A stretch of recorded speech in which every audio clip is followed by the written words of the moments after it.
La chronique juridique, une présentation de Ratel, avocat et notaire. Un cabinet reconnu pour la qualité de ses services, l'originalité de ses solutions préconisées et surtout, le talent de ses plaideurs. Et ce, depuis maintenant 50 ans. Aujourd'hui, avec Maître Simon-Pierre Daviau, nous parlons de vice caché, garantie légale de qualité. Allô, Simon-Pierre? Bonjour, Marie-Josée. Oui, c'est quelque chose qui est important de rappeler, la fameuse garantie légale de qualité. On est protégé par ça, le consommateur. Oui, exact. Puis c'est sûr que c'est pertinent de le rappeler parce que malheureusement, des fois, on peut l'oublier. On peut avoir certaines mauvaises conceptions là, de la chose. Alors, c'est pour ça qu'on va en parler aujourd'hui. Et ça, c'est vrai pour quoi? En fait, la garantie légale de qualité s'applique à quoi, là, en termes de biens? En fait, la garantie légale de qualité s'applique à peu près à tous les biens vendus. Par ailleurs, même si on est un consommateur, il y a une garantie un peu supplémentaire là, qui existe à celle de base prévue par la loi. Donc, ça serait la loi sur la protection du consommateur qui viendrait se rajouter là, aux obligations du Code civil du Québec. Alors, et c'est pas écrit noir sur blanc quelque part que c'est tant de temps, tant de semaines, tant d'années, parce que ça varie, ça. Exact. Alors, on parle de garantie légale de qualité. Là, grosso modo, il faut que le bien qui est vendu soit conforme à l'usage auquel il est destiné pour une période raisonnable de temps là, vis-à-vis sa durée de vie utile. Alors, c'est des concepts qui sont relativement larges, mais c'est justement pour éviter que ça soit trop... tu sais, on prévoit 3 ans, puis là, oups, 3 ans, un jour, ça pète. Bon, alors, mais comment je sais? Parce que là, j'ai un exemple concret dans ma vie. Là, c'est une serrure, en tout cas, de porte. Mm-hmm.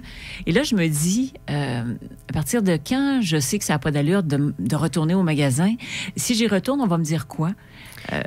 Bien, ce qui est important de savoir, c'est que des fois, les détaillants vont, eux, mettre une garantie conventionnelle. Donc, ils vont dire, ben moi, si tu as un problème, viens l'échanger dans 90 jours, disons. Oui. Donc, ça, c'est ce qu'on appelle une garantie conventionnelle avec le détaillant en soi. Maintenant, si, par contre, le produit est quand même défectueux, bien là, on peut voir la garantie du manufacturier ou du fabricant et se dire, bon, ben est-ce qu'il y a une garantie conventionnelle? Donc, 1 an, 2 ans, 3 ans, bon, un peu comme une voiture, par exemple. Et là, dans ce cas-là, tu es couvert par la garantie, tu fais affaire avec le manufacturier. Si tout ça ne fonctionne pas, c'est là qu'on doit se demander, est-ce que ma serrure, par exemple, elle devrait être encore bonne? Oui. Alors, une serrure, on s'entend que si ça brise... Et à qui je pose la question? Où est-ce que je vais à ce moment-là pour faire... Bon, alors là, on rentre dans certaines... ça prend un expert, disons, là, ou des personnes plus spécialisées. Alors, par exemple, si tu vas voir un serrurier, tu lui dis, écoute, tel type de serrure, combien de temps ça devrait être fonctionnel? Puis il vous dit, 20 ans.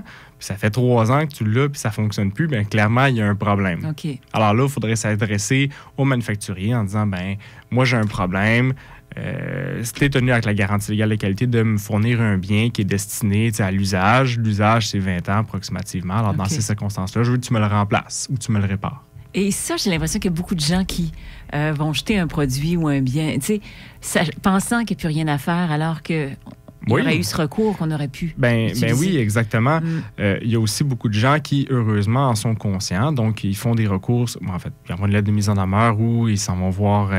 ils s'adressent à la Cour des petites créances, par exemple, pour obtenir réparation si le fabricant ne veut pas nécessairement honorer la garantie légale de qualité. On va parler de vice caché. Oui. On va rester dans cette veine-là. Et on fait ça dans quelques minutes avec Simon-Pierre. Maître Daviau, nous parlons de garantie légale de qualité, oui, et de vice caché. Vice caché qu'on entend souvent lorsqu'on parle de propriété. Oui. Mais c'est pas seulement sur les propriétés que ça s'applique. Non, c'est pas exclusivement à ça. C'est pour ça qu'on parlait de la garantie légale de qualité avant la pause. Donc, cette garantie légale de qualité-là s'applique que ce soit à des biens immeubles, donc une maison, peu importe, ou à des biens meubles, donc une voiture, un ordinateur, peu importe ce que vous achetez. Donc, on peut exclure cette garantie légale de qualité-là quand on vend quelque chose. Donc, quand on parle on vend sans garantie légale au risque et péril de l'acheteur. Bon, c'est une formulation qui est souvent employée en termes de vente d'immeubles, mais on l'exclut justement, cette garantie légale de qualité-là. OK. Donc, en termes de vice caché, prenons par exemple les cas le plus commun, un immeuble. Oui. Bon. Encore tout récemment, là, j'avais des gens qui avaient une mauvaise perception de la chose. Là. Un vice caché, c'est pas nécessairement connu de la personne qui vend l'immeuble. Donc, souvent... Elle l'a pas caché. Elle l'a pas caché volontairement, exactement. Donc, on est vraiment dans un contexte où souvent, quand on a un vice caché dans une maison, bien, les deux, que ce soit le vendeur ou l'acheteur, les deux sont surpris d'apprendre. En même temps. Exactement. Donc, c'est ça qui est un peu malheureux dans la chose, là, parce que c'est pas nécessairement volontaire. Donc, il ne faut pas que le vendeur ait connaissance du vice et qu'il l'ait volontairement caché pour que ça soit un vice caché. Alors, la distinction, par contre, c'est que quand un vendeur connaissait le vice caché et l'a volontairement caché, bien là, on n'est plus dans une question de vice caché, mais on entre dans une question de dol. Donc, de mensonge, de volontairement induire en erreur l'acheteur.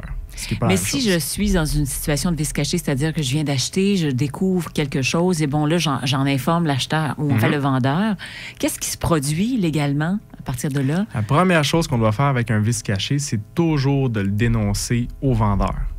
Idéalement par écrit avec une preuve de réception, donc par courrier recommandé ou par huissier.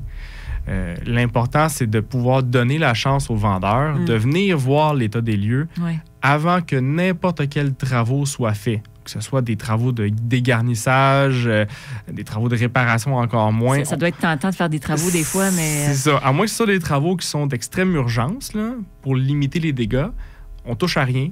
On dénonce ça le plus vite possible, puis on attend que le vendeur ait la chance de venir voir. Parce qu'il est possible que lui ait à remonter plus haut. Oui, c'est ça le problème. Souvent, en vice caché, en matière de maison, on remonte toute la chaîne des propriétaires, puis des fois, on s'arrête même au constructeur, c'est encore en affaire. Aïe, aïe, aïe. Bon, on n'a pas le temps d'aller plus loin dans cette ligne-là, mais évidemment, on vient de semer des graines. Et si les gens souhaitent en savoir plus, il y a des professionnels, bien sûr, des juristes pour... Exactement. Aider. Communiquer avec nous. Merci beaucoup. Merci à toi. Simon-Pierre. Au revoir. La chronique juridique vous a été présentée par Ratel, avocat et notaire, conseiller, négociateur, plaideur, médiateur. Un seul appel pourrait vous éviter bien des soucis. 450-759-5151.